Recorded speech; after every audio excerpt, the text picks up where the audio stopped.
Amigos, en esta ocasión, en Solo Chingones, tengo el honor de platicar, de conversar con un corresponsal de guerra que seguramente está en la memoria de muchísimas personas que vivieron pues, en dos generaciones muy importantes, que puso en riesgo su vida por ejercer una de las profesiones más difíciles, no solamente en México, sino en el mundo. Con ustedes, Alberto Peláez en Solo Chingones.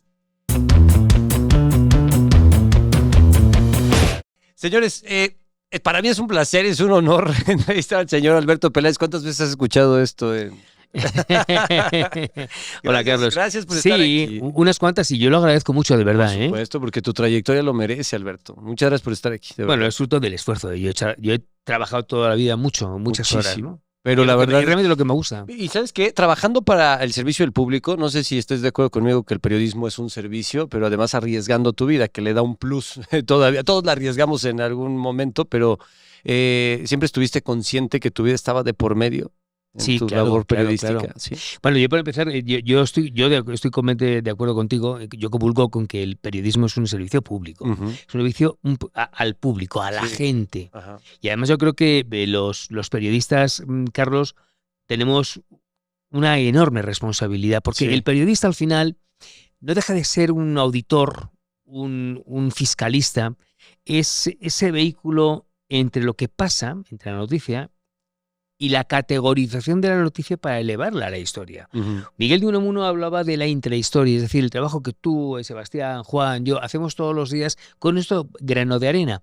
El trabajo de todos ellos hace que se pueda elevar a la historia y que todos construyamos la historia. Ujú. Los periodistas en ese punto somos de verdad gente muy importante porque somos los que lo escribimos, los que lo editamos, los que le hacemos los artículos, los que lo categorizamos para que la gente sepa dentro de 2 siglos, el siglo XXIII, sepan qué pasó en el siglo XXI. Por eso es muy importante la labor nuestra. Es parte importantísima también de lo que, como bien dices, el futuro va a conocer, ¿no? De su propia historia, porque antes se escribía, antes quedaba en estos libros hasta, ¿no? Y ahora, pues a través del periodismo, creo yo, se puede conocer un poco de las raíces y de todo lo que ha ocurrido alrededor de los periodistas también profesionales. Pero ahorita vamos a entrar a ese tema, porque eres corresponsal de guerra desde hace ¿cuántos años, Alberto? Uy, yo empecé la primera guerra que fui, creo que tenía 25 años. 25 años. El año 90, Ok. 21 o 26.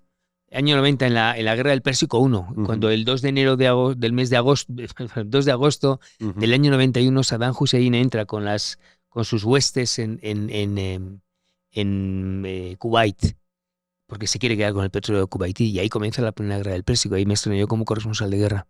Es un sentimiento adrenalínico, supongo, son impulsos que te llevan a tomar decisiones de estar en el lugar de los hechos, aunado también a tu pasión periodística, o cómo describes el momento en el que decides que no importe nada más que la información.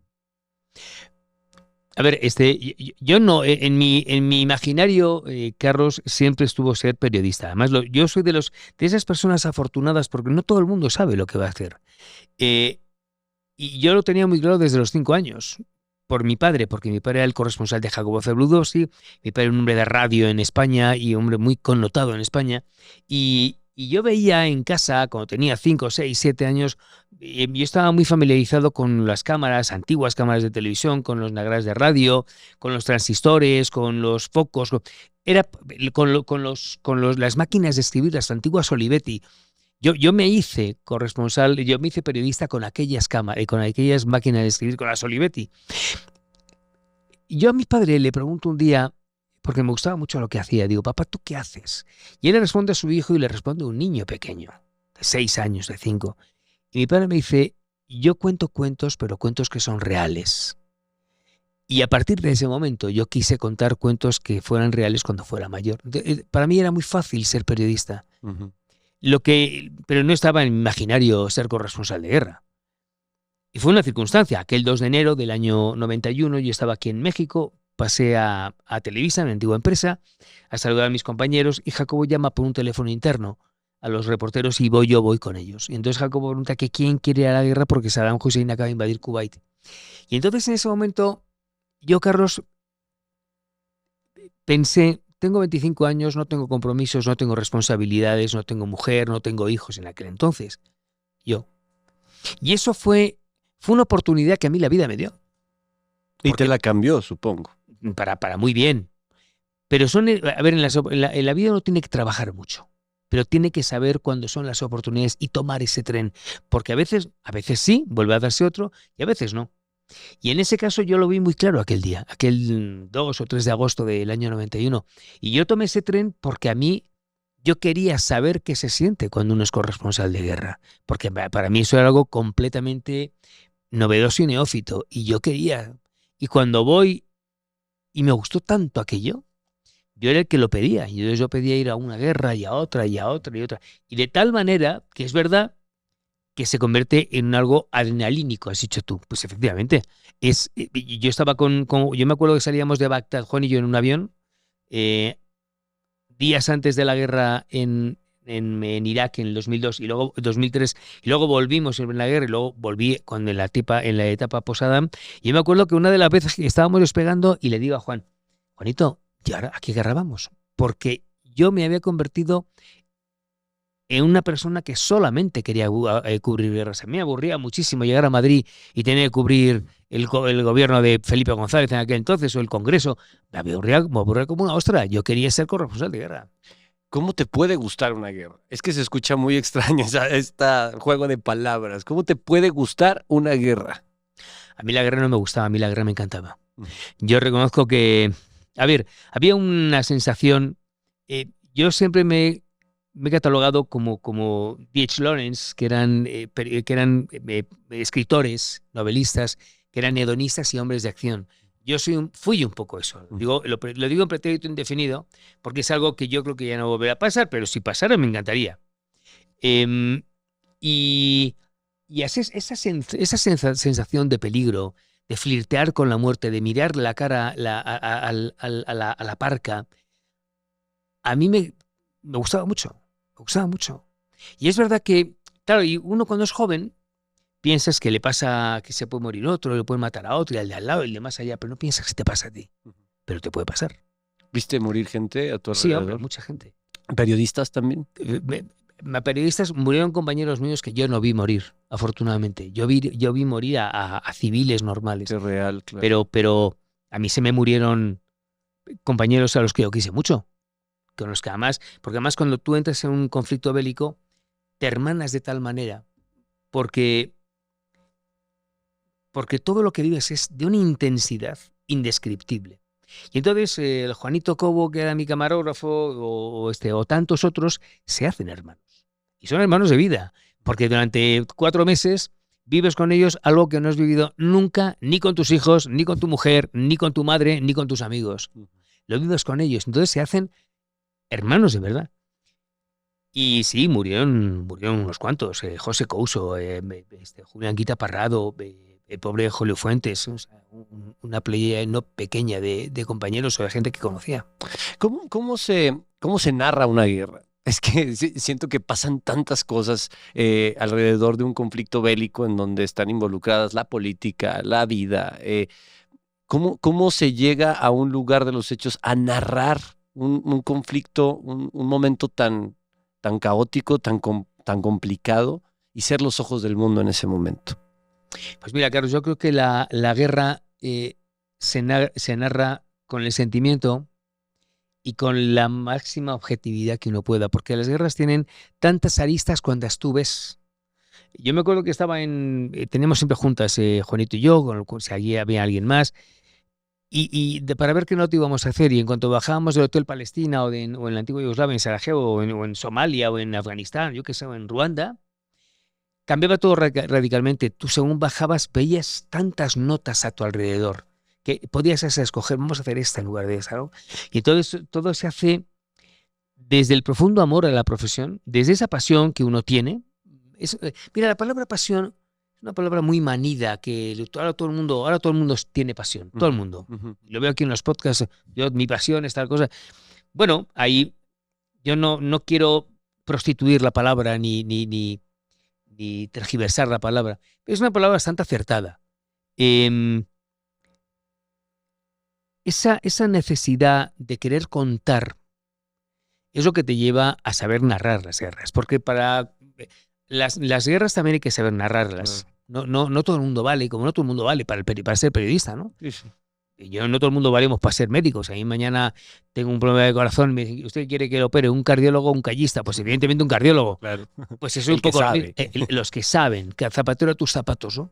Y cuando uno está en una guerra y lo tiene que narrar, tiene que ser lo suficientemente objetivo para que no se te vea el plumero. Ujú, Pero por otra parte eres un ser humano que sientes y padeces como esa pobre gente. ujú. Cuando vas a una guerra por definición, porque eres un ser humano, vas con el más débil. Y además así debe de ser. Pero tienes que hacerlo desde el punto de vista personal. Cuando tú vas en Gaza o tantos sitios y vas a casa de Ahmed, que no tienen dónde caerse muertos, y tienen 3 gallinas, con 6, 7, 10 huevos, los que sean, y ellos son una familia de 4 personas, y te dan 4 huevos y te piden que te lo comas. Y yo no puedo comer esto, macho, si sois... Ujú. Y me dijo, si me dice, si no te lo comes, no eres mi brother. Ante eso, ante la enorme majestuosidad del ser humano, tienes que ir con el más débil. Pero desde el punto de vista personal, cuando te pones a escribir, tienes que intentar ser lo más objetivo posible. Yo por eso en las guerras iba con todos los bandos. En la antigua Yugoslavia me harté de ir con los bosnios, con los serbios, con los croatas, porque uno tiene que saber todas las partes. Lo que está pasando en Ucrania y Rusia es que es muy fácil. Los rusos son los malos. No, espera. Vamos a ir con todos y luego evaluamos quiénes son los buenos y los malos, que por lo demás son todos igual de malos. Hay cierta gradualidad en la maldad, pero yo soy de los que piensan que 2 no se pegan si uno no quiere, Carlos. Por supuesto. ¿Qué hay del tema de... es que ¿cómo explico esta pregunta? Porque es importante ser los ojos del mundo, pero ¿qué se pretende con la cobertura de una guerra a través de un medio de comunicación masivo? No sé si me dé a entender. ¿Qué es lo que se quiere o qué es lo que se pretende haciendo una cobertura de guerra? ¿Para qué? Bueno, yo creo que es muy obvio, es muy sencillo. A ver, lo que está pasando, por ejemplo, en la actualidad, Carlos, conocemos 2 guerras muy famosas ahora mismo, tristemente famosas, Ucrania y Rusia, y Israel con Gaza, con Hamas y con Hezbollah, y con las enormes ramificaciones que tienen que llegan hasta Pakistán, y Yemen, y los hutíes, y muchas más cosas, y ahora el tema de Siria. Pero la gente no sabe que hay 54 guerras más. Ujú, Ahora mismo, en esos momentos. ujú, Está Sudán, ujú, está Liberia, está Guinea-Conakry. Hay muchos países y la gente no sabe. Y la labor nuestra, a responder a tu pregunta, es los periodistas, los corresponsales de guerra, tenemos que ir allí para contarlo. Para que la gente sepa que también en Guinea-Conakry, en Liberia y en Sudán y todavía en muchos reductos de Somalia, hay mucha gente que está muriendo. Y eso se tiene que decir. Pero se dice con qué objetivo, para que se termine una guerra, para que se haga conciencia, Yo no para que... soy el dueño de los medios de comunicación. Yo soy Alberto Peláez y yo cuando iba porque sabía que mi obligación era hacer, este señor lo está pasando, este señor está sufriendo. Y este señor y este colectivo hay que ayudarle. Lo que luego hiciera mi empresa o otra empresa es una cosa de ellos. Yo sé cuál es mi labor y cuál es mi función. Y lo que haga el resto, pues ya no lo sé, Carlos. Entiendo. Cuando te conviertes en corresponsal de guerra para México, ¿por qué México? ¿Por qué el país cuando tú, tengo entendido, obviamente eres español? El acento me delata. Me queda clarísimo, pero ¿por qué informar a una nación como México de estos conflictos bélicos? ¿Dónde surge? Digo, me explicabas el tema de Jacobo Saludowski, etcétera, pero... Todo fue también una carambola de circunstancias. Te decía que yo era muy jovencito, muy niño. Y mi padre era Joaquín Peláez, que ha sido el gran periodista que ha habido en la tele en México y en la radio en España. Él era el corresponsal en España y hacía muchas más cosas para España, ¿no? Y entonces en el año 85 yo quería aprender televisión. Había hecho unas prácticas de periodismo en Radio Montecarlo, en París, pero yo quería aprender tele, ¿no? Entonces mi padre me dijo, si quieres aprender televisión, vete a México con Jacobo. Fue la mejor decisión que tomé en mi vida, macho. A nivel internacional, la televisión que hacía Jacobo Zabludowski en México era escuela. Pero era la escuela. Ok. No era escuela, no era una escuela, era la gran escuela. Porque cuando yo llego a Redacción de 24 Horas en el año 85, me encuentro a los grandes monstruos de la comunicación en el mundo del reportaje. Félix Cortés Camarillo, Fernando Alcalá, Juan Francisco Castañeda, Raúl René Trujillo, Cintia Lara, Rita Gane y un sinfín, no quiero pecar de omisión, Patiño, el Zorro Rentería, que era espectacular ese tío. Y yo, un chaval de 19 años, un crío, llega a aquella redacción. Entonces yo aprendo lo que nunca imaginé que podría aprender, porque estaba con la escuela. Y entonces ya me quedo como... Había un programa que hacía Horacio Velasco, un tipo espectacular español que trabajaba en Televisa, que yo le quise mucho y le quiero mucho, que tenía un programa que se llamaba 6 en punto. En ese programa salimos, además de mí, salió gente muy potente, Flor Berenguer, de la Micha, Anselmo Alonso, Ana María Lomelí. Éramos unos cuantos y éramos chicos muy jóvenes, teníamos 20 años. Y entonces yo era el hombre en España, no el corresponsal. Okay. Y ya de ahí fue Guillermo Ochoa, fue Jacobo, entonces ya fue una espiral, yo me meto en una vida que además me gusta mucho y que quiero mucho y que quise mucho, que es Televisa, ¿no? Yo la he querido mucho y la quiero mucho, eso no tiene nada que ver para que ya no esté con ellos. Y entonces, bueno, pues por eso responde un poco a la pregunta, que fue México. Además que México es un gran país. ¿Cómo ha evolucionado la cobertura de guerra al paso del tiempo? La línea del tiempo de las coberturas de guerra, porque las guerras también, pues, han significado cosas diferentes, aunque la palabra sea la misma, supongo que al paso de la historia han significado cosas distintas. Mira, si hago un flashback y me voy a los años 80 y 90, cuando empecé con las coberturas, para empezar, los reporteros, además de reporteros, éramos como mulos de carga. Mulas de carga porque yo me acuerdo que solamente los magnetoscopios, y los nuevos, porque antes estaba 3/4 saltabanda, pero los magnetoscopios pesaban como 30-35 kilos, tenías que llevarte 2. Tenías que el tripié, las cámaras que pesaban 12 kilos en aquel entonces, no son como que son camaritas, los alimentadores, tantas cosas. Mi querido Carlos, que ibas pertrechado con 80 kilos que tenías que llevarte. Luego tu ropa, el chaleco antibalas, el casco, etc. La comida, los víveres. Hoy no. Hoy todo eso ha desaparecido. Hoy con una computadora, un ordenador, como decimos en España, chiquitín, con una señal de Wi-Fi que hay en muchos sitios, o con una de estas que puedes localizar rápidamente un Wi-Fi, y con una cámara que son así de pequeñas y un teléfono satelital, ya lo has hecho. Eso para empezar. Y luego, hoy tú te enganchas con tu teléfono y entras en vivo, en cualquier lado, con tu teléfono. Uh-huh. En aquel entonces, yo me acuerdo cuando estábamos en el Kurdistán, año 91, estábamos en Akari, que era un pueblo que estaba colindando con el primer pueblo en la frontera con Irak. Que, por cierto, me declararon persona non grata porque yo pasaba todos los días y el embajador aquí me vio y aquí me dijo en México, yo pedí un visado para entrar bien, y me dijo, ya le he visto todas las noches, usted aquí no vuelve a entrar en mi país, usted es declarado persona non grata. Y volví, años más tarde. Regresaste claro, como periodista. Sí, pero no me dejaban entrar, entonces yo tuve que dejar 10 años para poder volver a entrar. Okay. Que ya se les olvidara. Pero me declararon persona non grata en Irak, ¿no?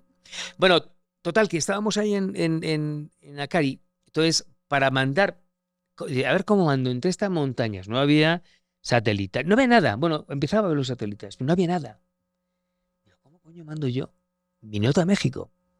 Y entonces en aquel entonces, por un teléfono satelital que tenía BizNews o Reuters, que eran las productoras con las que llegaban, eran unos teléfonos satelitales que parecían dos armarios, ¿no? El tío sacaba una especie de paraguas, nada más que al revés, cóncavo, convexo, perdón, y entonces era un follón.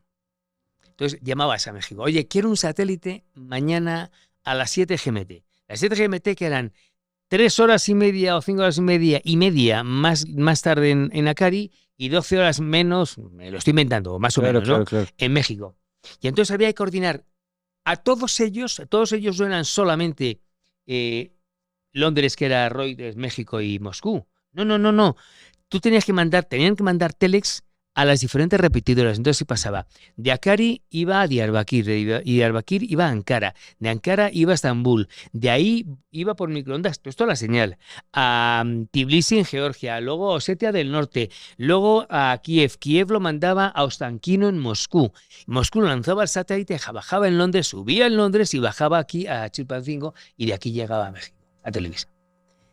Bastaba que un de estos que tenía que parchar en Tbilisi, en Georgia, en Osetia, estuviera en el baño, se lo hubiera olvidado, estuviera cenando, y si no ponía la señal, no se veía. Y tenías 10 minutos para saber quién había sido. Era una cosa... Yo tenía 2 guerras, la guerra de los kurdos y esta guerra. De la Hoy, tecnología. todo eso no existe. Claro. Entonces la gente no sabe, ni sobre todo los jóvenes youtubers, el sacrificio que suponía aquello, ¿no? ¿Y Pero tú bueno, crees los que tiempos han pasado no, y... por supuesto, pero esto también ha modificado la forma de ser periodista?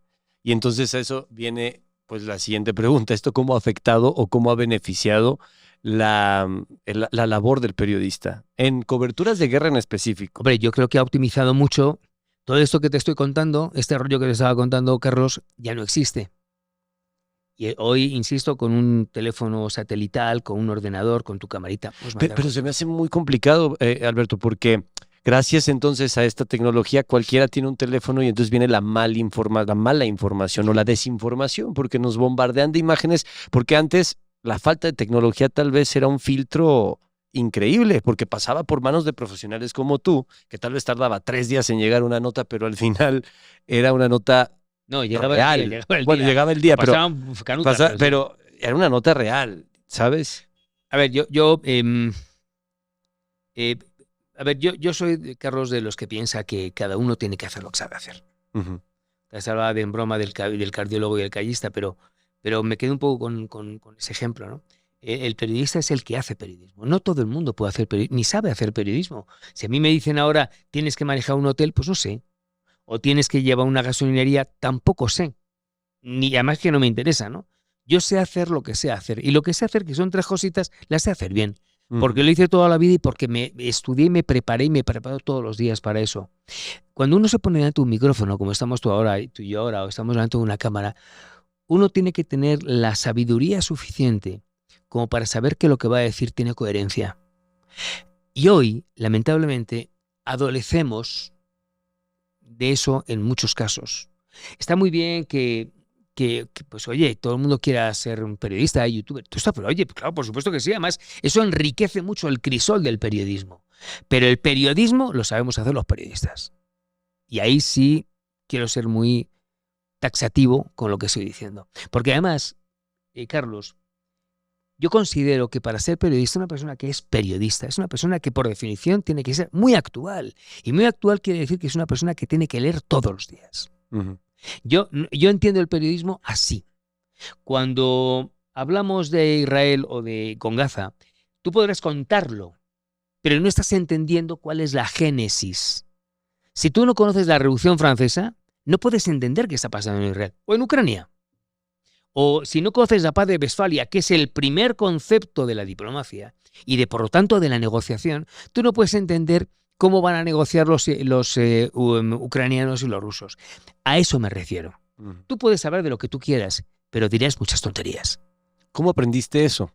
O sea, te lo dio la experiencia, obviamente la escuela, me imagino tu padre, pero al final tú entendiste la necesidad de conocer de raíz por la labor.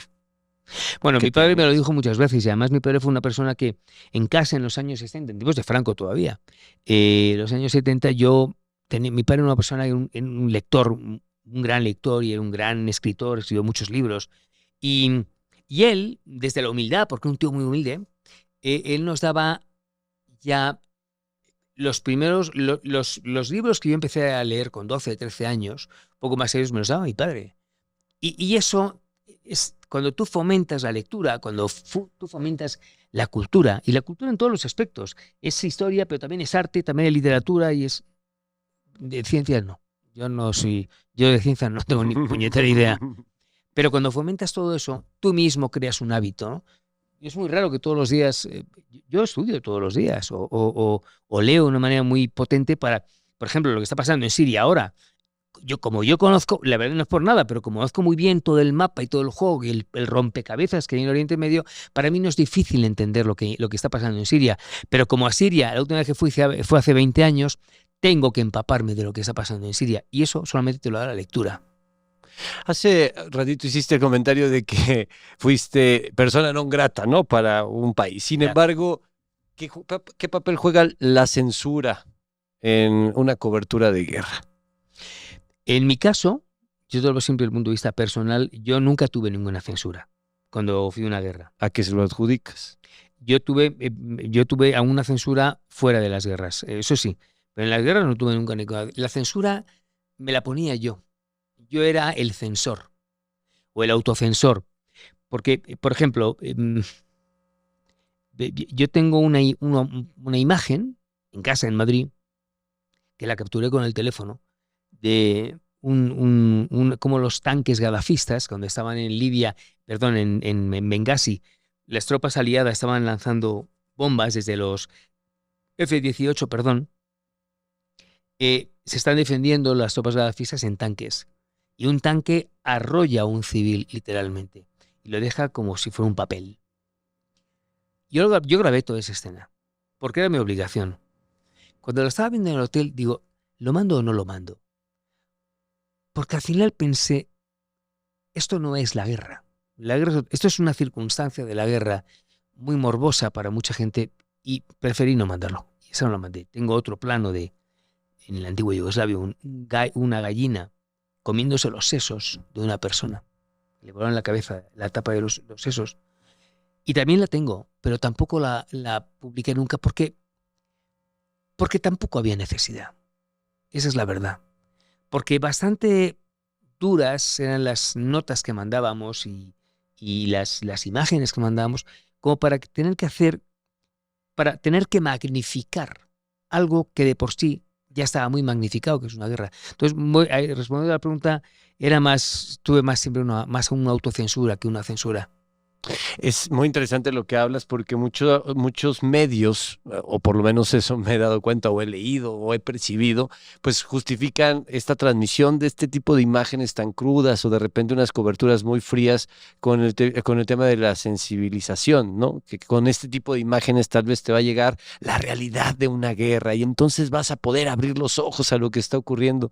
Pero como ciudadano común y corriente, ¿cómo puedes, a pesar de tener esa información, colaborar a que se detenga una guerra?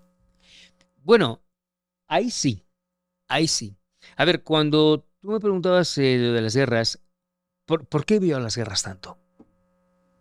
Primero porque alguien tenía que contarlo. Sí, me queda claro que alguien tenía que hacer el trabajo. Y luego, conforme fui a las guerras, Carlos, yo entendí que tenía que contarlo allí, pero tenía que venir aquí a contarlo. Uh-huh. Por eso di muchas conferencias. Uh-huh. Porque claro que se puede terminar con las guerras, ¿eh? O sea, lo tengo clarísimo. Y nos sabríamos, porque lo he visto a través de la experiencia de 20 guerras, porque yo tenía que venir aquí y contarle en las conferencias a la gente qué modelos hemos hecho mal, que desde el Big Bang hasta ahora ha habido miles de millones de personas que han fallecido, a lo largo, diacrónicamente a lo largo de la historia. Cuando esto es mucho más sencillo. Y no es tan ni demagogo, ni idealizable. No. Eso es un tema de corazón, de sentimiento y de ser generoso. Cuando uno es generoso y entiende que no te queda... A ver, la paz de Westfalia que te hablaba antes, cuando nació, acabó con la guerra de los 30 años y de los 80 años. Y todo el mundo perdió. Todo el mundo desentó y todo el mundo perdió. Las negociaciones nacieron para perder. Tú siempre pierdes cuando haces una negociación. Pierdes territorio, pierdes dinero, pierdes familia, pierdes armamento, pierdes muchas cosas, pero perdiendo ganas. Porque si todo el mundo supiéramos entender la generosidad y dijéramos, me siento, yo le doy a usted esto, usted me da a mí esto, y lo vamos a entender, estaríamos ahorrándonos millones de muertos. Y eso, por otro digo que perdiendo ganas. Pero ¿sabes qué pasa? Que nos encontramos con unos políticos de bolsillo, unos micropolíticos, que están todo el día pensando cómo van a llegar a final de mes y qué van a hacer el siguiente mes para seguir recibiendo sus honorarios. En España, en todos lados. O sea, no estoy solo hablando es... de España, de México, no, hablo en general. Sí. ¿Y dónde quedan los grandes políticos? Porque sí los ha habido. Los grandes estadistas de Israeli, Eisenhower, de Gasperi, los creadores de la Unión Europea, de la Comunidad Económica Europea. Angela Merkel. ¿Dónde quedó? Y yo no soy ni judío, ni projudío, ni pro-palestino. Pero ¿dónde quedó Simón Peres? E Isaac Rabin, que lo mataron porque supo negociar. Y lo mató un judío ultraortodoxo porque entendió que no le quedaba más remedio. ¿Qué pasa con toda esa gente? Que no interesa y los matan con el pobre Isaac Rabin. O los defenestran y son los traidores de la patria. Como le pasó a Ehud Barak y lo pasó a Simón Peres. Sin embargo, son esos grandes héroes globales, cosmogónicos, que entienden cómo es la política. Pero tú dile a un político normal, dile a los europeos, que están todo el día, van con sus trajes y bonito. Tú dile que ceda, a ver quién cede. La única que cedió fue Angela Merkel cuando le abrió las puertas a 1 millón de sirios y antes a 1 millón de kurdos. Esa sí fue una gran mujer. Y el resto miran para otro lado. Esos son los políticos del bolsillo, de lo que te estoy hablando. Por eso las guerras van a continuar. ¿Por qué no hay ese afán de generosidad y ese afán de negociación? Porque entonces no les conviene terminar con las guerras. Claro. Hay una conveniencia de por medio. Claro. Cuando tú hablas en Israel o hablas de Israel y de los palestinos, tú has escuchado esa frase, el proceso de paz. Muchas Estamos veces. en el proceso de paz. ¿Qué quiere decir el proceso de paz? Pues es una negociación. No, sobre todo lo importante del proceso de paz es el proceso, no es la paz. ¿Qué hacen? Porque en ese proceso va un mes y otro y un año y todo el mundo cobra en la Knesset, en el Parlamento israelí y en otros parlamentos, me da igual. Y entonces en el proceso de paz se dilata y se dilata. Yo llevo escuchando el proceso de paz del año 91 cuando se reúnen en Madrid. Y ahí siguen, empantanados. Un proceso de paz. En ese proceso de paz, cubriendo sus podedumbres, unos y otros, israelíes y palestinos. No me caso con nadie. Y ahí están con su proceso de paz. Se escucha mucho que la guerra es el negocio más rentable del mundo por muchos motivos, desde los armamentos, etcétera. Desde tu punto de vista y con la experiencia que tienes, ¿esto es real? O sea, yo se lo quiero preguntar a alguien que conoce, porque... Claro que es real. A ver, en la guerra es muy productiva por la venta de armas. Pero no podemos olvidarnos, Carlos, que las armas se hacen para ser usadas. Las armas no se hacen para que se les dé mantenimiento porque es muy caro. A Vladimir Putin le es muy caro tener 6.200 cabezas nucleares. Y a Biden, y a Macron, y a tantos. Pero claro, si no las tienes que destruir, pues no vas a lanzar una bomba atómica. Aunque la cosa está muy complicada. Pero las armas, cuando se fabrican para ser usadas. No son solamente disuasorias. Disuasorias son las bombas nucleares. Pero las armas convencionales que yo he visto en Irak, como las lanzaban, que tenían auténticos hongos, eran como pequeñas bombas nucleares. Las he visto con mis ojitos. Esas se han hecho para ser utilizadas. Esas armas cuestan muchísimo dinero. Dinero que podría ir, por cierto, para educación, para sanidad, para... Y luego me dicen, no, es que tú eres un demagogo. Qué fácil decirlo de que eres un demagogo. No, coño, yo que es un tío realista que cree en el hombre, que cree en la filantropía y que odia las armas con toda su alma. En eso creo, en el hombre, no en el arma.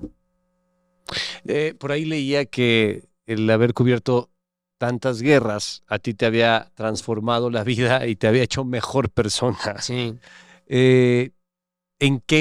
¿Por qué te convirtió en mejor persona de lo que ya eras? ¿O no eras mejor persona? ¿O cómo cambia la guerra a la gente que la ve de cerca y frente a frente? Mis hermanos y yo somos hijos de Joaquín Pérez y de María Rosa Montejos.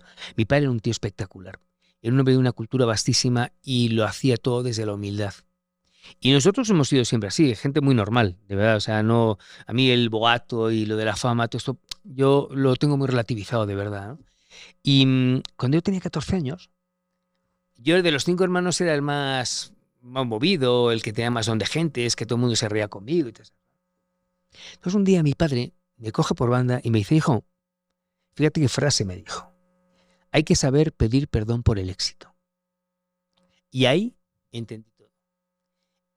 Y lo único es que yo era, pues eso, muy abierto como soy. pero entendí que tenía que ser una persona normal, como siempre lo había sido, pero a mí eso me ayudó a ser una persona mucho más normal.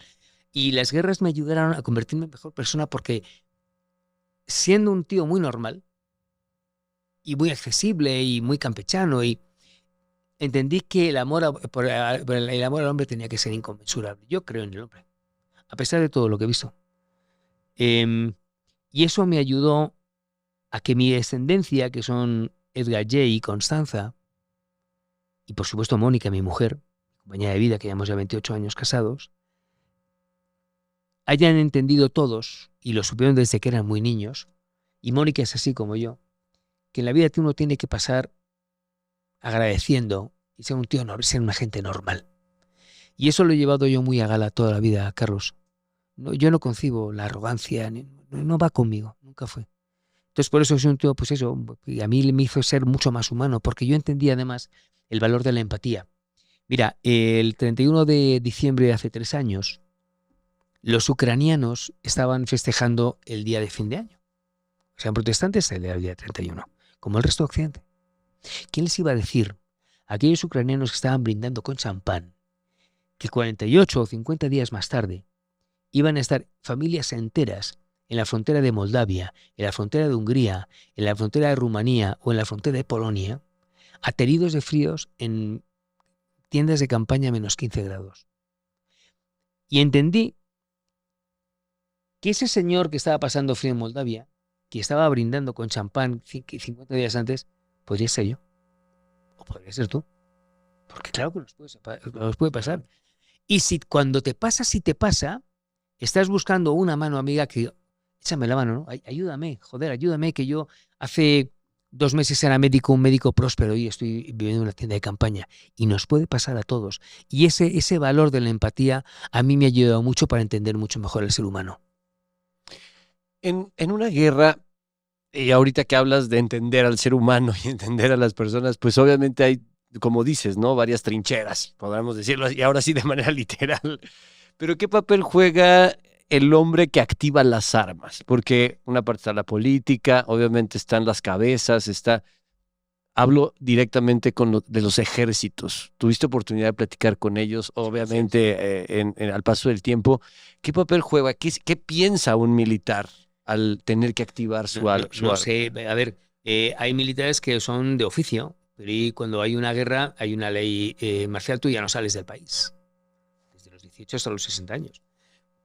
Y vas, o sea, no tienes opción de no ir, ¿no? Y si no, ¿qué te pasa? Vas directamente a la cárcel. Y entonces toda la vida. No. Cuando pasa esto, no tienes más remedio que ir. Y luego te haces mucho a la guerra. Yo, por ejemplo, en Mostar, en la antigua Yugoslavia, en la capital de Herzegovina, muy cerca de Sarajevo, nos hicimos muy amigos de unos javeo-croatas, que eran como una especie de killers los tíos, ¿no? Branco, Bruno y sus secuaces.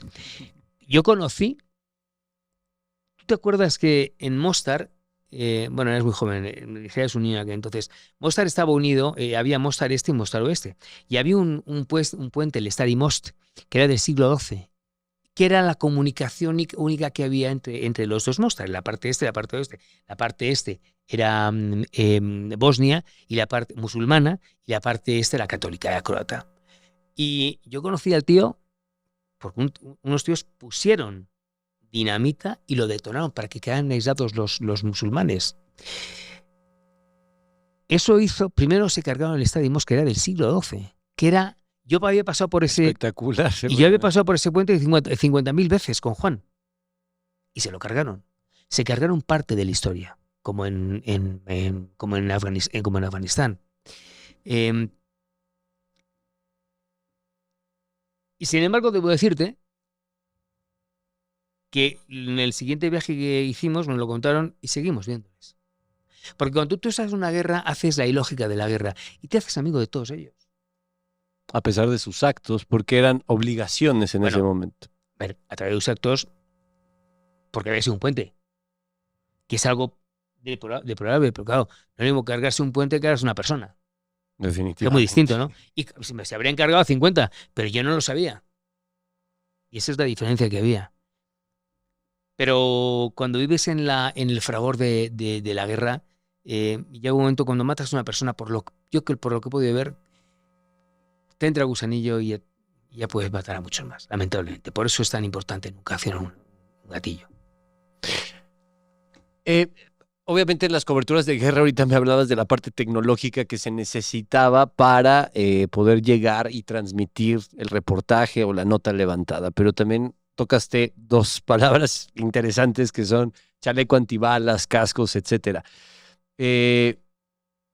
A pesar de eso, ¿te sentías indefenso o cómo se protegía su vida de alguna forma como cobertura de guerra? No hay ninguna protección. No existe. Ni tenía seguros, no teníamos nada más que un chaleco y un casco, ¿no? Y la bendición de la Virgen de Guadalupe. Yo soy muy guadalupano y muy creyente. Y a mí es lo que me da más fortaleza. Pero cuando me preguntan, no, ¿ustedes cómo son periodistas? No, pues en la antigua Yugoslavia mataron a más de 80 periodistas. Y en Somalia mataron a 35. Uno de ellos, amigo mío, que me había regalado una camiseta y lo mataron a pedradas. Y tantos otros, ¿no? Ahí yo creo que el periodista va con la verdad de la pluma y con la bendición de la Virgen en mi caso. Yo creo que no hay otra verdad y no hay ni un mejor chaleco antibalas que la creencia en Jesucristo y en la Virgen, como es mi caso. Estuviste muchas veces cerca de la muerte, pero ¿en algún momento sentiste que iba a haber un final? O sea, sí sentiste que dijiste, aquí ya, o sea... Bueno, a ver, yo he sentido muchas veces la muerte. Cuando me secuestraron en Gaza la gente del Hekame de Yassin, que fue el creador de Hamas, el año 87, y que eso fue en el año 2003, que fue un secuestro de 5 horas. Me puso una pistola también en Pakistán, una K-47. Todo esto, hay cosas que están grabadas y cosas que no. Esto que te cuento, sí, estaba grabado como entramos en una casa de nuestra traductora y que empieza una sinfonía de misiles y abre una contraventana de madera muy gorda que había en la cocina. Y eso está grabado. Grabamos un misil, grabamos un segundo misil y de los nervios le digo a Juan, voy a cerrar. Y en el momento justo en el que cierro, que explota otra bomba, otro bus. Cuando dejan de estallar las bombas, abro la contraventana y me encuentro una esquirla de metralla incandescente que estaba en el suelo. Al cerrar yo, luego, si tú pasas cuadro por cuadro, el momento exacto de la explosión y que estoy cerrando la puerta, vas viendo cómo se va cerrando y aparecen esas esquirlas que se hacen más grande. Rebotaron todas por el efecto, porque la contraventana era así, de gorda. Salen todas despedidas, salvo esa. Si yo no llevo a cerrar exactamente en ese momento yo no estaría y me habría dado en la cabeza, pero estaba así, y a Juan le hubiera dado el abdomen. Como esa tengo muchas, y yo de hecho en las conferencias enseño esa. ¿La tienes? Sí, la tengo muchas cosas, tengo un museo en casa en Madrid. ¿En serio? Y esa la tengo aquí y la enseño en las conferencias. En las conferencias yo también le pongo el burka a una mujer para que sepa. Es que no sabemos lo afortunados que somos, Carlos. Definitivamente. Yo en la conferencia que tengo ahora que está gustando mucho, la de ¿qué te quejas? En Occidente somos 1.000 millones de personas que vivimos bien. El resto del mundo son 8.500, 7.500 que viven muy mal. Y muy mal y no se quejan. No se quejan como nuestros hijos que tienen el iPhone 9 y que el iPhone 16. Y como no se lo compramos, no hacen más que quejarse, llorar y entristecerse. Cuando la vida es otra. Y entonces yo transito por 4 guerras en las que estuvo, pongo unas notas de Afganistán, de la antigua Yugoslavia, de Somalia y de Irak. Y cuento como los niños en Irak están con una sonrisa de oreja a oreja jugando entre ellos y no se quejan. Y aquí no hacemos más que quejarnos. Y luego además es muy interactiva porque pongo también el chaleco antibalas, el casco y entonces le hago correr a alguien durante 40 segundos para que se... Sí, bueno. Es una conferencia que está muy bien. Y a las mujeres le pongo el burka. Yo me compré un burka en el año 2002 o 2001 y me lo llevé a Madrid porque quería que Mónica y mis hijos supieran lo que es esa cárcel, ¿no? Y las mujeres en Afganistán que por tener un micrófono o por cantar las ejecutan en el burka, con el burka le pegan un tiro en la cabeza. Y las mujeres en Afganistán no se quejan, accionan. Se visibilizan, oiga, están matándonos. Esas son las mujeres de Afganistán, sin quejas, solamente trabajando y accionando. ¿Qué hay con las secuelas psicológicas de todo esto? Porque también se habla mucho, es un mito que por supuesto se escucha mucho de, no, es que los reporteros o los periodistas de guerra quedan siempre tocados por todo lo que ven. No tengo la menor duda. O sea, ¿qué hay de eso? Porque es muy curioso el hecho de que, pues obviamente te enfrentas a situaciones que cualquier ser humano, pues las ve muy lejanas. Bueno, ya no tanto, porque con todo lo que está pasando ahorita Sí, sí. vemos cosas muy fuertes, pero ¿qué hay con esta cuestión y cómo sobrellevarla? Porque puedo suponer que tú has tenido esos soportes a lo largo de tu vida, ¿no? Pues mira, no. Y he hecho muy mal. Ok. Yo creo que lo que debería haber hecho, Ujú. y ahora te lo digo al paso del tiempo, es en cada guerra haber ido a un psiquiatra o un psicólogo para limpiarte, Ayuda profesional, ¿no? para Sí. limpiarte de tanto diablo que te iba acompañando. Ujú, Yo lo suplía, yo lloraba mucho en las guerras, mucho. ujú. Y eso me ayudaba a limpiar todo aquello que iba cargando. Pero yo luego me iba a Madrid y al día siguiente ya estaba trabajando y ya no tenía tiempo. Hacía muy mal porque efectivamente todo eso lo vas cargando. Yo tengo imágenes, se han pasado muchos años y tengo imágenes que son indelebles. La primera vez que yo vi morir una mujer, chica de 25 años, guapísima, que le pegaron 2 tiros en la cabeza delante de mí. Y son demonios que te van acompañando. Y es verdad que al final lo único que lo cura es el tiempo. El tiempo no lo borra, porque no es indeleble, pero sí lo suaviza y lo edulcora. Y tengo la imagen de esta mujer, pero de tantas cosas más, que hoy al cabo de los años, Carlos, yo te diría que me han ido acompañando y son como otros viajeros que vienen conmigo, ¿no? Pero ya lo veo con cariño, con mucho afecto, porque también todo eso me ayuda a ser mejor persona. Pero es verdad que yo hice mal. Y mi mujer muchas veces me lo dice. Mónica me dice, tú no te acuerdas, lo cuenta mucho, cuando tú llegaste a Afganistán, y estuve 9 meses en Afganistán. Y cuando yo llego aquí a casa en México, porque se quedó mi mujer con mis suegros, dije, y mis hijos eran muy pequeños, dije, quédate porque yo creo que esto va a ser largo, no me imaginé que tan largo. Y cuando yo llego, Constanza no sabía hablar todavía cuando yo me fui, y cuando llegué ya hablaba con acento mexicano, pero ya hablaba, ¿no? Ujú. Y Joaquín era un niño que era un choto, era un neonato de 3 kilos, y cuando le vuelvo a ver, era un tío que no le faltaba más que el bigote, porque ya tenía casi un año. Claro. Y todo eso me lo perdí y me arrepiento de haberme perdido. Y entonces cuenta Mónica, yo no me acuerdo, fíjate, que di un beso a mis hijos, estaban durmiendo, como a las 11 o por ahí, por la noche, y cerré la puerta de la habitación y dice Mónica que yo me puse a llorar y estuve como 2 horas llorando. Y que ya abrí, y ella lo cuenta ella, y que se metió en la cama y me abrazó. Estábamos en posición fetal y me quedé dormido. Yo no me acuerdo de todo eso. O sea, la memoria de repente pues estalla Colapsa. como no sé, exceso de situaciones que son muy fuertes psicológicamente hablando. Sí. Hombre, cuando estás, macho, 9 meses en Afganistán, con los talibanes y con la Alianza del Norte y con Estados Unidos, y a tiro limpio, y la gente muriendo de hambre y de frío, como pasó en Mazar-i-Sharif, que nos entregaron al pobre del panda de Jorge Pliego, que fue mi hermano y que murió hace unos años. Le dieron, estábamos unas señoras en un campo de refugiados a menos 15 grados, que solamente escuchabas toses y llantos de niños, unas cabañas heladas con una nieve terrible. Una señora le entrega al niño a Jorge Pliego. Se lo dijo en pastún, pero no hacía falta entenderlo. Ella estaba diciendo, llévatelo, porque contigo va a vivir y aquí no. Que una madre entregue a su hijo, que es lo más preciado, fíjate hasta qué punto tiene que llegar la desesperación, Carlos. Por eso, insisto, yo creo tanto en el hombre.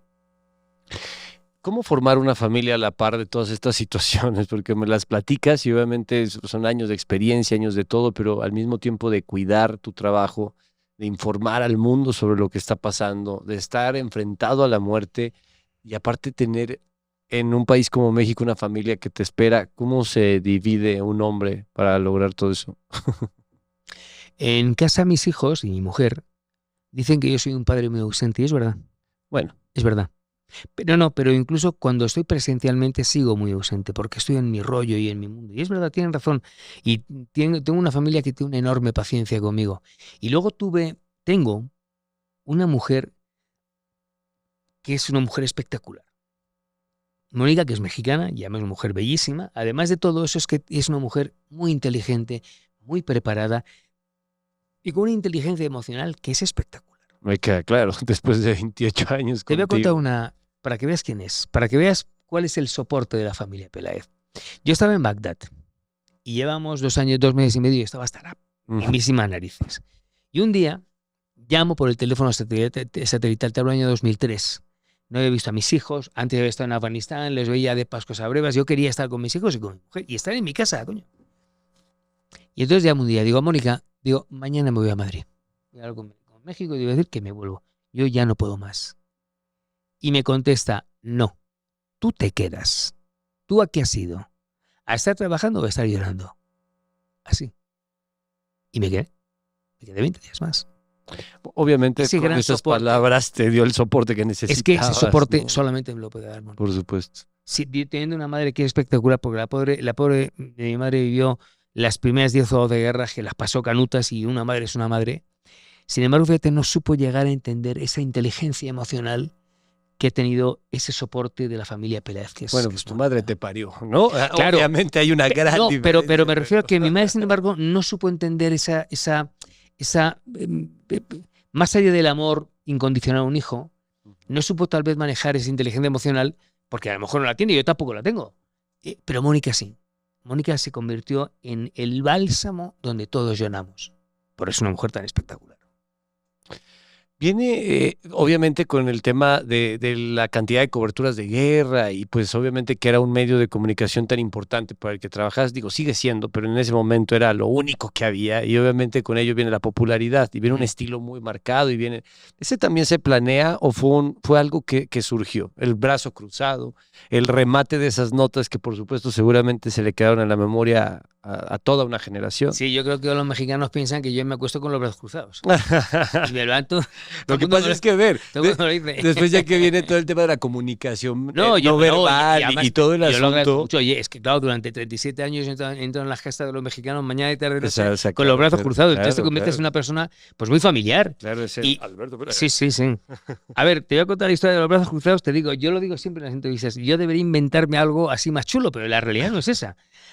Yo tenía 18 años y era un crío. Y a mí el lente de la cámara me ponía muy nervioso, me daba mucho respeto. Entonces, yo me aprendía la parte del corresponsal a cuadro, del stand-up, y listo. De arriba a abajo, ¿no? Y me equivocaba en una coma o en un verbo y yo había que repetir 20 veces. Y un día crucé los brazos. Y viste la solución. Y entonces me salió la primera. Dije, coño. Y entonces creé una técnica en la que ya solamente sé hacerlo así. Es como cuando rezas, el Padre Nuestro dice, ahora lo va a rezar usted en el arameo. Digo, ¿cómo voy a hacer en el arameo si llevo 60 años rezándole en español? Claro. Es un poco lo mismo. Entonces, hoy, un reportaje yo no sé hacerlo de otra manera, es que no me sale. Y esa es la historia. Y luego la coletilla de los tiempos y los silencios. Bueno, si ya lo fui. Ya le vas metiendo estilo, por supuesto. Claro, porque obviamente hay que tener un sello característico porque todos lo tenían en ese momento, que ahora es algo que creo que hace falta, ¿no? Esta parte característica que tenga no solo un corresponsal de guerra, sino pues todos en un trabajo de comunicación, ¿no? Que se le queda a la mente a la gente. Sí.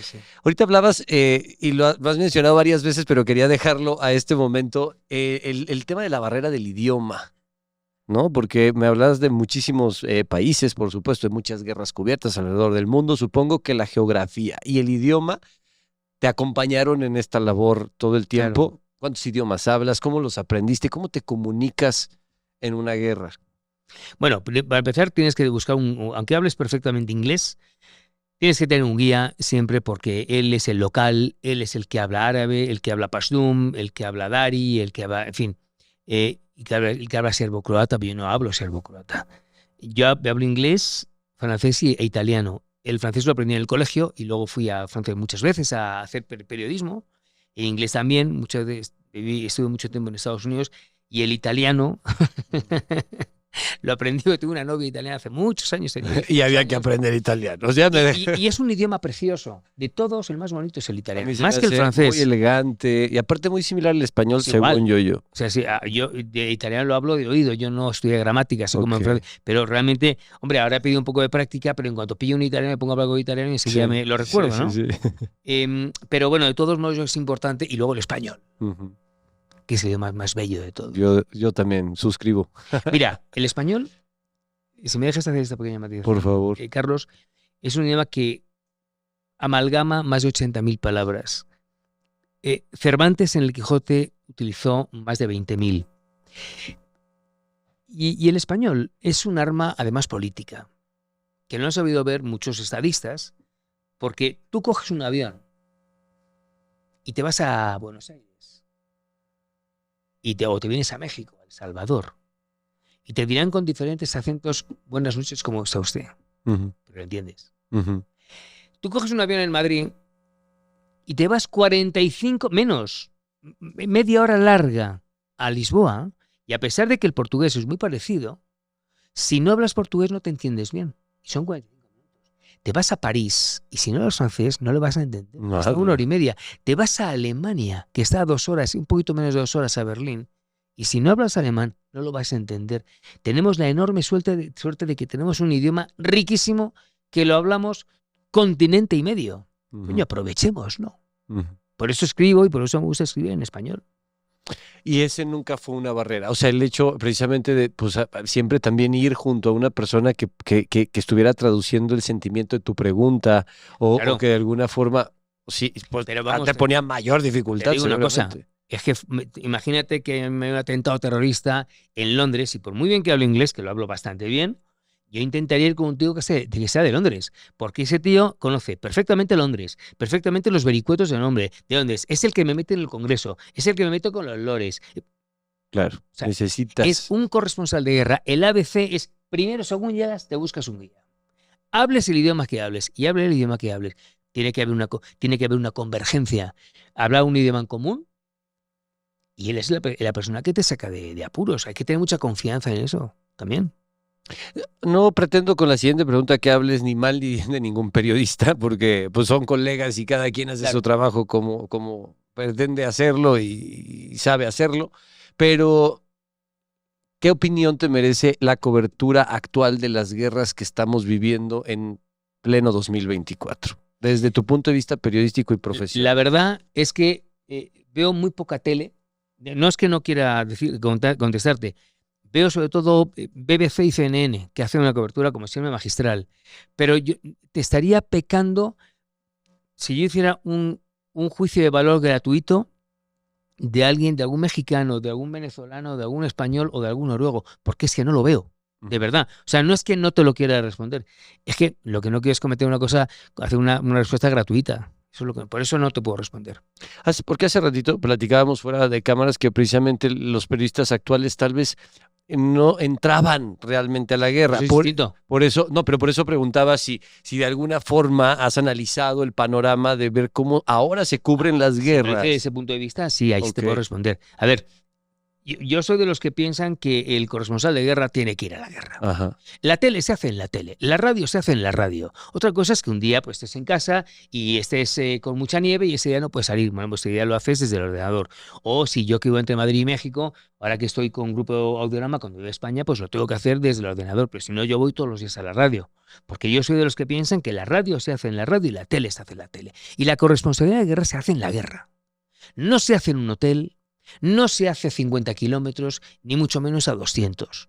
Uno tiene que mojarse, porque tiene que ver exactamente lo que está pasando, no se lo pueden contar. Y es verdad que hoy veo algunos youtubers y, bueno, que practican esto, ¿no? que practican el cubrir las guerras, pero para cubrir las guerras uno tiene que saber cómo va a hacerlo. Y uno tiene que tener el sentido periodístico y el sentido de la oportunidad y de la valentía. Porque es verdad que para una guerra tienes que ser muy valiente. Y te lo dice un cobarde, ¿eh? Yo soy un tío muy cobarde. ¿Te consideras cobarde Para después muchas de todo lo que me has platicado en esta casi hora? De Pero sin embargo, yo sé que mi lugar está ahí en las guerras. En las guerras lo paso fatal. O sea, te juro, no sabes el miedo que paso, pero a mí ese miedo me gusta. Luis Miguel Dominguín, el padre de Miguel Bosé, gran torero, hablaba del morbo del miedo. Es un poco lo que me pasa a mí. Morbo del miedo. El morbo del miedo, hablaba cuando se enfrentaba al toro. Y es un poco lo que me pasa a mí. Pero yo no te puedo ocultar que yo paso miedo, como todos los que van. Claro que pasamos mucho miedo. Pero al medio que me encerro y hay que mirarle de frente y decir, hasta aquí hemos llegado, yo tengo que cubrir esto y cueste lo que me cueste. Y veo que hay algunas personas de este género nuevo, de periodistas o de youtubers, pues hombre, no lo cubren como lo cubría yo. Eso no quiere decir que esté mal, ¿eh? No, simplemente es Es distinto, es Claro. distinto. Si yo mañana hay una guerra, yo sé cómo lo va a cubrir Alberto Peláez. Eso es lo que sí sé. Luego cada uno que lo cubra como quiera. Pero es más o menos objetivo hacerlo desde un hotel a estar dentro de la, Hombre, de la guerra. yo creo que uno tiene que mojarse. Definitivamente. No, Con eso me lo no respondes. lo veo, no lo concibo de otra manera. ¿Te sientes una persona realizada, Alberto, después de todo esto que me has platicado, después de obviamente todo este tema? ¿Te sientes satisfecho Me siento satisfecho, sí. con el trabajo? Me siento orgulloso de lo que he hecho. Y me siento orgulloso de que mis hijos estén orgullosos. Y me siento orgulloso de que Mónica esté orgullosa. Eso me siento orgulloso. Me siento satisfecho de lo que he hecho, pero me queda mucho por hacer. Yo a mis 60 años, de verdad que me encuentro muy bien desde el punto de vista intelectual y desde el punto de vista físico. Yo hago mucho deporte todos los días desde que era un niño. Y a mí eso me ha ayudado mucho a ver las cosas con mucha amplitud. Y por otro digo que me queda mucho tiempo por hacer muchas cosas, ¿no? Me queda tiempo, no sé el tiempo que me dé Dios, pero espero que me quede mucho tiempo porque tengo muchas cosas que hacer todavía, ¿no? Y si me permite, antes de que terminemos... No, todavía ni terminamos. Bueno, Yo no, tengo muchas preguntas. Entonces tira, ya meteré el tema este. No, Porque pues además es que quiero todavía comentarlo. tenemos obviamente mucho tiempo. No mucho tiempo, pero tenemos tiempo porque mi siguiente pregunta iba relacionada al hecho de que yo escucho que todavía hablas en presente. Y eso me da mucho gusto porque tú tienes esperanza de volver al campo de batalla, independientemente de ya haberte, entre comillas, pues tal vez retirado de la televisora en la que tantos años trabajajaste. Bueno, yo dejo la televisión en la que trabaja, pero sigue yo siendo sigo periodista. muchas cosas. Por supuesto. Y además de las conferencias, sigo en la radio, sigo haciendo televisión, estoy con los podcasts que tengo ahora, que están muy chulos. Pero a la guerra, como tal. A ver, Carlos, si a mí mañana me dicen, te vas a la guerra, ¿quieres ir a la guerra? Hoy, a mi edad, se convierte en un tema mercantil. Muy bien, yo cuesto tanto, yo cobro tanto por ir. Porque sabe usted que está con el mejor. Perdón, pero... Así es. Y no es como alguien que me dijo hace pocos meses, cuando pasó lo primero de Israel, te pago el viaje y luego ya, bueno, digo, no, macho, no, pero... Así joder, no va. tú estás hablando con un chaval que está empezando, no, por favor. Estás hablando con una persona que ha cubierto 20 guerras y yo no voy a una guerra pagándome el avión. No. Por eso me quedo en casa. Pero también tengo claro, Carlos, que si yo mañana digo que sí, me voy a una guerra, me tengo que ir con ese ABC que sabe el corresponsal de guerra que lleva 20 guerras. Para empezar, hace falta dinero. Ya no para mí, por supuesto que sí, también pero hace falta, tú tienes que ir con mucho líquido a una guerra. A una guerra no te puedes ir con $3.000 y una tarjeta American Express. No. O sea, tienes que irte, mañana te vas a Gaza, te vas un mes, te tienes que ir mínimo con $30.000. ¿Por qué? Porque todo es muy caro. Porque el fixer es muy caro, el guía es muy caro. Vivir en unos cáteres que te dan, te cuesta a lo mejor 500 euros, porque no tienes opción. Entonces todo cuesta mucho, todo es muy caro. Pasar de un checkpoint a otro, te está pidiendo todo el mundo dinero, entonces tienes que ir dando pasta para poder pasar de un sitio a otro. Entonces luego tienes que comer. O sea, la guerra es cara de cubrir, no es fácil. No es barata, es muy cara cubrir una guerra. Y no cualquier medio de comunicación está dispuesto a pagar ese precio ahora. O a lo mejor lo tiene, claro, a lo mejor es que no lo tienen también. Entonces, ¿yo mañana voy a una guerra? Sí, definitivamente. ¿Cómo? Con un dinero mínimo y con alguien más, con 2 o 3 personas. Hace falta un aparataje de gente. Uno se siente enormemente solo cuando está cubriendo una guerra. Entonces hace falta ir con 2 o 3 personas que tengan los mismos conocimientos que tienes tú. O sea, mira, yo cuando estaba en Sarajevo tenía 28, 30 años, 28 por ahí. Yo llegué a dormitar, no a dormir, ni a dormitar. Yo llegué a pasar noches enteras en primeras líneas de fuego con el enemigo a 15 metros. ¿Hoy lo haría? No. Por supuesto que no. porque mi realidad es completamente distinta. ¿Podría hacerlo? Pues a lo mejor sí, pero yo qué necesidad tengo. Tengo 2 hijos mayores y yo quiero verles, y quiero ver a mis nietos y no tengo ninguna Claro, hay otras necesidad. prioridades de vida y por supuesto Claro. también ha cambiado y ha evolucionado tu forma de pensar. Claro. Mira, cuando yo en el año 2011 o 2012 estuve cubriendo la guerra de Libia, cuando lo que te estaba contando del tanque, yo a Juanito le decía, a mi Juanito, mañana vamos a primera línea, porque además en Libia, conociendo ese ABC del corresponsal de guerra y ese olfato que tenemos, era una guerra muy previsible y muy predecible. Yo sabía que utilizando ese ABC del corresponsal de guerra, salvo imponderables, que había muchos, yo sé que volvía a casa. No era una guerra difícil de cubrir, desde el punto de vista de cómo se tiene que cubrir la guerra, ¿no? Yo le decía a Juanito, mañana vamos a primera línea. Graba todo lo que tengas que grabar. Grabamos los statements, los zambombazos, los disparos, las entrevistas, las primeras líneas. Y con la misma nos volvemos a Benghazi. Y estamos una semana en Benghazi en el hotel porque no tengo por qué estar jugándome la vida todos los días. Y yo mando una nota diaria y con eso vamos que chutamos. Pero yo no voy a estar jugándome la vida como cuando tenía 28 años, que dormía en los costales de las primeras líneas de fuego. Hoy no lo voy a hacer. No tengo ninguna necesidad. Pero porque la experiencia te da la oportunidad precisamente de saber que obtienes tal vez la misma información, pero de diferente manera. Y además que en Benghazi había mucho francotirador y no tenía ninguna gracia el salir que te pegue un tiro. Entonces prefería quedarme en el hotel y una vez cada 4 o 5 días o a la semana íbamos, nos tirábamos 10 horas grabando, que nos jugábamos la vida 10 horas, pero luego volvíamos y nos replegábamos. Claro. Ahora que me dices que precisamente no hay dinero para eso y que los medios de comunicación se la piensan y todo eso, el valor del reportero corresponsal de guerra o del periodista corresponsal de guerra actual, ¿cuál es? ¿Sigue siendo valorado por los medios? ¿Ahora tiene que ser de forma independiente?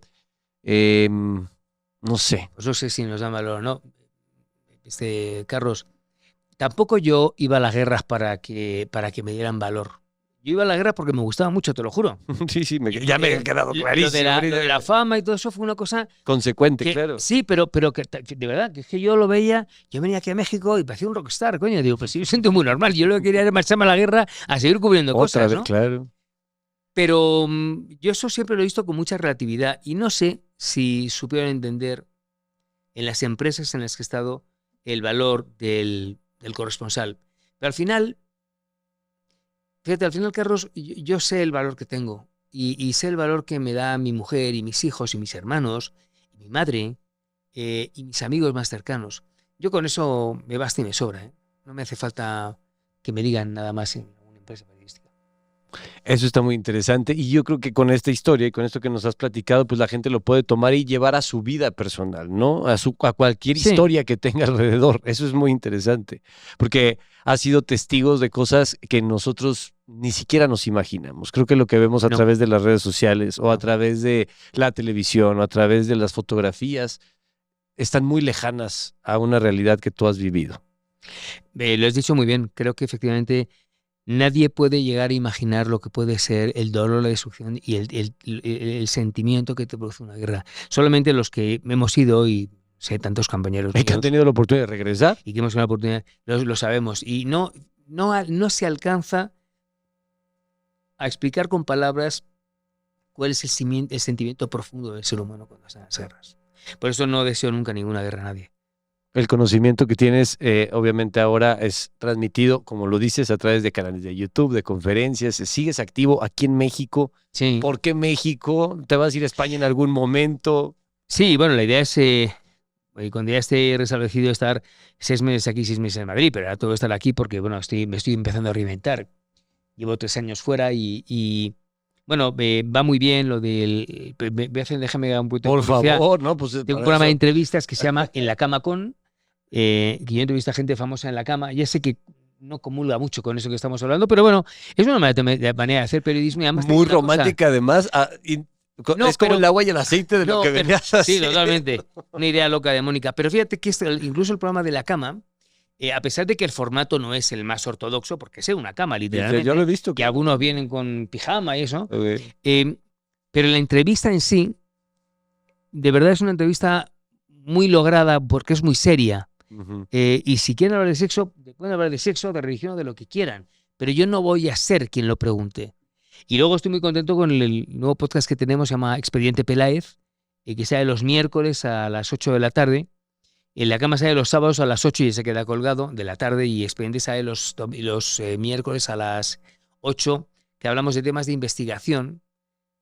Por ejemplo, hemos hecho 2 sobre la inmortalidad cibernética, la acreditación de una persona que vivió casi 2 siglos y medio, las hormigas zombie que pueden llevar a que el hombre pueda convertirse en zombie alguna vez, la criogenización, y con gente muy potente. Está Alfred Schonenfeld, que es el secretario particular del Papa Benedicto XVI, del Papa Ratzinger. Está Horacio Astudillo, mi querido Horacio, que es el más importante investigador de cáncer de América Latina, que es mexicano. San Valentín Larraqui, Kasia Widerko, mis compañeras, y luego tengo genetistas, sociólogos. Es decir, la playa de gente que está ahí es una gente muy potente, y hemos hecho de la inseguridad de los periodistas, los que han muerto aquí en México, y ahí estaba el hijo de Pablo Escobar en la tertulia, periodistas que son o que han matado a sus maridos, o que tienen que vivir con la soga de la espada de Damocles del Lampa, que quieren matarla. En fin, estamos en un programa que a mí me gusta mucho porque ese es mucho más periodístico, ese es mucho más rico, y ese requiere de mucha lectura y mucha investigación para poder plasmarlo. Y estoy muy contento con Expediente Peláez. A través de Spotify. No, en Alberto Peláez TV, en YouTube. Ok. Las dos, Alberto Peláez TV. Perfecto, pues ahí vamos a seguirte. Yo te agradezco mucho que hayas venido. Todas mis preguntas fueron desde una persona curiosa que quiere conocer, obviamente, se ve. poco la vida de alguien que ha entregado su vida al periodismo, pero al periodismo arriesgado, al periodismo complicado. Pero, y si me permites, ahora déjame decirte esto. Por Mira, favor. no solamente el periodismo. Yo me he entregado mucho a mi familia, a mi mujer, a mis hijos. Los valores que hoy tenemos deben ser fundamentales. Yo soy español. Yo nací en Madrid en el año 64 y amo profundamente a mi patria, pero yo también soy mexicano, porque uno no solamente es del país donde nace, uno también es del país donde le han dado de comer. Yo estoy casado con mexicana, por las venas de mis hijos corre sangre mexicana, y eso me llena de orgullo. Y este es un gran país, de verdad lo creo. Y uno tiene que honrar y tiene que amar a su país. Yo quiero mucho a México, mucho. Lo amo de manera total, y quiero mucho a España. A mí me duele mucho ahora que estoy aquí en México y en México ver las atrocidades que está cometiendo el gobierno de este personaje impresentable que es Pedro Sánchez, que quiere cargarse el país, trocear el país, que el catalán sea catalán, que el vasco sea vasco, con la cantidad de años y de sangre que se han derramado los españoles para que estuviéramos pegados. Y como le falta los votos de los separatistas catalanes, vascos, gallegos, tal, de los etarras de ETA, los ha amalgamado a todos, y les da todo lo que piden para poder seguir en el poder. Eso es una auténtica atrocidad. Y yo reclamo, Francisco Franco, el dictador, arrogó la bandera, el himno. Entonces todos los que nos gusta la bandera, ya somos de extrema derecha. Fíjate, la gilipollez que se inventan esos impresentables que hay en España, ¿no? La izquierda esa iluminada que juegan a ser progresistas, cuando no entienden que el progresismo hoy en día, mi querido Carlos, no es lo que ellos preconizan. El progresismo de hoy en día es defender la vida. Desde el primer momento de la concepción, yo estoy en contra del aborto, es defender la patria. Y a mí eso no me hace ser de ultraderecha, al contrario, me hace ser muy progresista. Es defender tu bandera, es defender tu himno, claro que es defender tu tierra. Uno tiene que estar agradecido con la tierra de donde es. Y esta banda de impresentables están haciendo que no queramos a nuestra patria. En mí no lo van a conseguir. Yo soy español, nací en España y moriré español. Y amo a España con toda mi alma. Y si escucho a algunos españoles estos rancios que dicen, que lo digan, me da igual. Y eso mismo que te digo de España, lo digo de México. Este es un gran país. Es un país que tenemos que venerar y agradecer todos los días por este gran país. Otra cosa son los políticos de españoles, mexicanos y otros.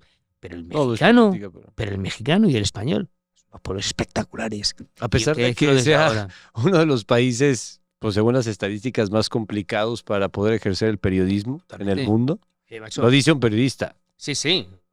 Que aquí matan a periodistas más que en Afganistán. Esto no puede ser. Y las responsabilidades de las autoridades, claro que sí. Claro, y de las autoridades federales, estatales, locales, municipales, claro que sí. No podemos dejar que a los compañeros nuestros nos puedan matar a todos. ¿Qué es eso? En un Estado que dice ser de derecho, eso está en contra. Y uno tiene que defender eso. Y yo defiendo a mis compañeros. Por supuesto que sí. Porque eso es porque sí están transgrediendo el Estado de Derecho cada vez que matan a uno de mis compañeros, de nuestros compañeros. Y eso no puede, eso es inadmisible. Y claro que tiene una responsabilidad los gobiernos diferentes. Pero el gobierno actual, el anterior, el anterior del anterior, el anterior del anterior del anterior, y así nos vamos hasta Echeverría, si quieres. Pero eso no le quita al país lo grandioso que es en País. otros ámbitos y en otras áreas que... Este país, mira, decía Miguel de Unamuno que las groserías, los sacos, sirven para subrayar una frase, y agarrándome de Unamuno, que era Unamuno, Miguel de Unamuno, este país te diría que es un país cojonudo, como es España. Son dos países cojonudos, grandes países. Por eso son hermanos, ¿no? Totalmente. Aunque quieran separarnos. Alberto Peláez, muchísimas gracias por estar aquí en Solo Chingones. Te consideramos uno de ellos. Yo Muchas creo que ya gracias. sabes lo que significa Sí, esta palabra después de tanto tiempo en México. Y Gracias, Carlos, y gracias gracias a por ti. apoyar, porque son nuestros primeros capítulos y tener personalidades tan No, importantes. hombre, y me lo paso muy bien, y gracias por la oportunidad que Te me has dado para agradezco. poder hablar de todo. Te lo Porque agradezco de todo. a mí podremos hablar aquí 3 horas, pero pues ya sabes que no se puede tampoco. Pero bueno, te agradezco mucho y ojalá que regreses. A ti, Carlos, Alberto gracias, cuando Peláez quieras. en Solo Chingones.